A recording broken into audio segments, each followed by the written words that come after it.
Good day. Before jumping into the actual UI setup of this video, this is the first video in the series of your first days in EORZEA. So if you're looking for continuous advancements and tips in order to how to actually tackle your first couple of days, or if you're feeling lost, well, feel free to come back here. There's going to be quite a few things covering the first couple of days. Thank you. If you're anything like me, the first thing you do when you boot up a new MMO is actually not heading right into the combat and the leveling experience. No, instead what you would like to do, you would actually try to set up your UI to the bare minimum for it or to look like other games you previously played.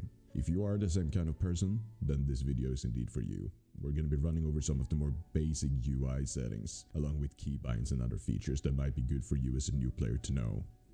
So what we're going to be starting by doing is simply pressing escape. We're going to be looking into system configuration. In here you're going to be doing a bit of changes based on what kind of resolution and screen you're actually using. So for instance, if you're playing with a very big monitor, you might want to increase the default UI size. If a small one, you might want to reduce it rather than anything. Now after this, we're going to be heading into the HUD layout. Heading right into this, you're going to be seeing a ton of features back and forward. Most of these things is something you can actually push aside for now, but we're still going to be giving everything a somewhat of a brief run through nevertheless. We're going to be starting with the cross hotbar. This is something you essentially only use if you're playing with a controller. This is a PC setup, so if you're planning on playing on PC alone, we can just go ahead and hide and drag it to the side for now. Up here we got the scenario guide. You can think of this as your guide that will show you the recent MSQ. If you're feeling lost, this is where you always head. New Game Plus guide is where you'll be doing and heading if you're replaying a little bit of the portion of the game. Party list, as it sounds, you're going to be seeing your party members over here. We have tons of hotbars. If they're purple marked, it means they're simply not used right now. We're going to start by hiding a few of those. Keep in mind, you can always come back to these later if you want them. But for now, just for starter guide, we're going to be using 2 hotbars and 2 hotbars alone. Now we're going to be looking down here at our experience bar.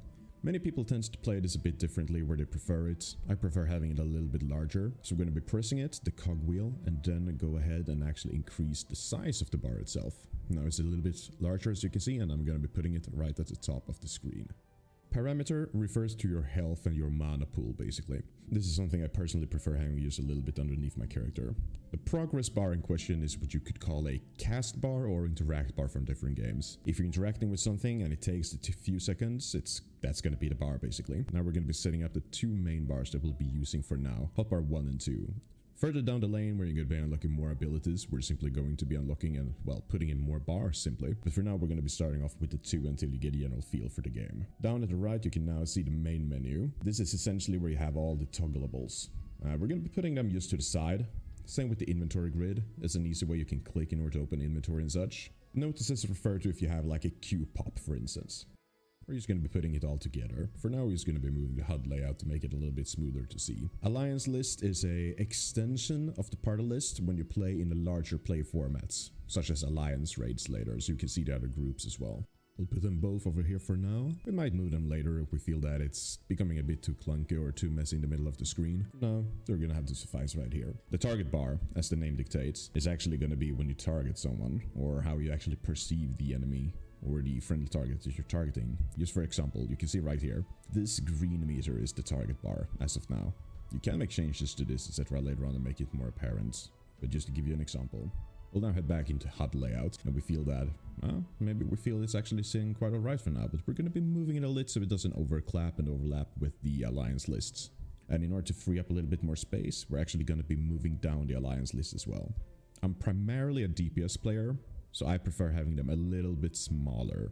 When I play healer, I tend to use a different setup. For now, we'll go into the cogwheel again and we'll lower them down 1 notch. Way more clean. And with that, we can move the target bar a bit more centralized as well. And let's increase the size while at it. So the pet bar is simply something you use if you play a class with a pet at given times. The most common in this scenario would be the summoner. Then you can change some sort of things from basic stand action of the pet, etc. Enemy list is going to be giving you a very brief list of all the different enemies close. This next one is important. Status info enhancements. This refers to your buffs. So if you pop something giving you a damage increase, for instance, well, that's a buff simply. You're going to be keeping that close to the UI. On the other hand, we have the status info and fuelments. This is what you would normally call the debuffs rather. This we want to keep someone close to the target to easily track the debuffs and the target together. The gauge is going to have a different name depending on what sort of class you're playing. The beast gauge is going to be the warrior specific one. This is often secondary systems you use based on what class you're playing. This you want somewhat close to the remainder of everything. Utilist is your on-screen quest bar. Status info you're going to be getting into a bit later as well. And we're going to be moving the focus target bar and the minimap a little bit here as well. The focus target bar is a secondary focus or a secondary target you can put up. A bit more on this later into the keybinds. But it's a target that's going to persist whether you're doing anything or not. Limit gauge is going to be referring to your limit break later on. We want this somewhat centralized just so you can keep a brief overlook at it, as long as it's showing. A good point here as well, if you want to adjust the UI really shortly and briefly, you can use the different functions here. Like pressing basic, you're going to be seeing some of the more basic features around. If you want to correct the system features, you can press that and only see those. The same goes for hotbars, etc. Duty refers to the different actions you need when you do, well, some solo player, etc. quest lines, where you need to be playing as maybe a different unit or such. So we'll keep those neatly together for now. You can always correct this at a later date as well if you want to. Now that it's looking a bit more centralized, at least for now, we're going to be looking into system configurations as well. We're going to be heading down for the chat feature. Like you noticed earlier on the HUD layout, you can't really change anything regarding to the chat here. What we can do is going into system configurations and go for chat feature at the bottom. Here we can change the font, etc. size wise. By dragging the top right corner of the chat, you can actually expand it as well, making it larger, taller, whatnot. We're going to be going a bit into key binding here as well, to make it a bit easier for you. Everyone has different preferences when it comes to how they want to play the game. Me, for instance, I prefer moving forwards with W, and I simply strafed Q and E, so I don't really use the move left or move backwards or move right features. We're going to be doing a bit things here that might be good for you to know when you're starting off, like turn on auto run. Going to be heading down. You're going to be seeing tons of different camera features. This is really down to preference and it's going to come down to experimenting. Here we can see that we currently have keybinds going from, well, 1 all the way up to plus and then a different control settings. I don't personally like this, so we're going to be doing a bit of tweaking here as well. I'm going to be overwriting number 7 with V. It says we currently have flip camera on V. Again, with camera settings, it's up to preference. I personally don't use this at all.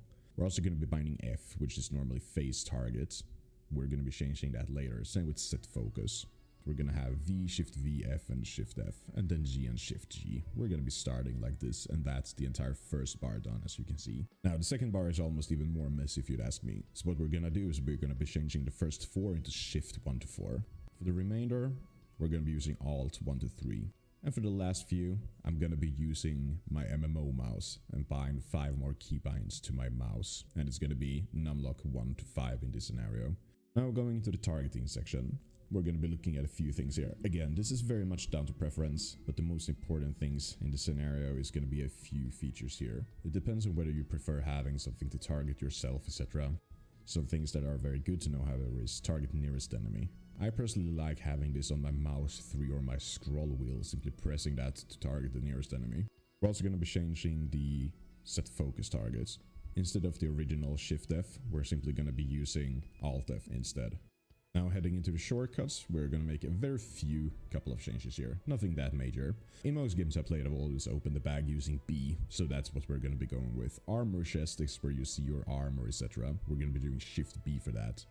Chocobo saddlebag is an additional small inventory you unlock later, so we're going to be using Shift Control plus B for that part. Here you can also use a different couple of, you can see quite a few of the other things you can keybind for.